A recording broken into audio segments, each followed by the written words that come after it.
que ce triomphe en fait d'avoir obtenu le nom d'Amara sur la place publique devienne un exemple pour d'autres militants CGT ou autres, mais en tout cas des militants qui combattent pour le droit des travailleuses et des travailleurs, de se donner en fait le courage, malgré les péripéties hein, qui peuvent se présenter suite à des luttes. Et on sait très bien qu'il n'y a pas de fumée sans feu. Hein. Quand on lutte, on prend des coups, on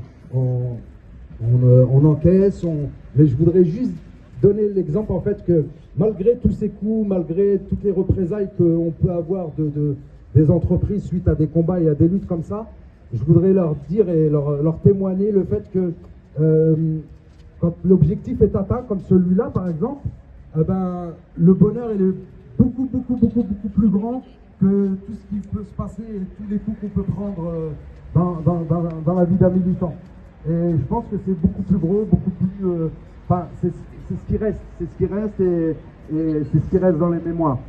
Et alors, moi, depuis tout à l'heure, je regarde les filles d'Amara, il y a eu que des petites filles là que je vois ici, qui sont là, et en fait, quand on voit ça et qu'elles vont grandir et qu'elles viendront dire, et puis elles pourront même en avoir en fait la fierté d'avoir le nom de leur papa qui porte un lieu public à Paris, franchement,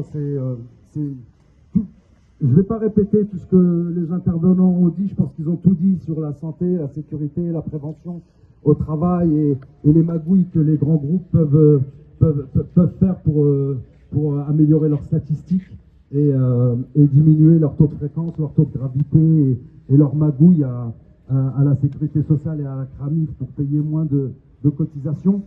Je ne vais pas revenir sur ce terrain-là, je pense que tous les intervenants l'ont dit et l'ont évoqué. Et du coup, juste pour vous dire que, franchement, ça vaut le coup.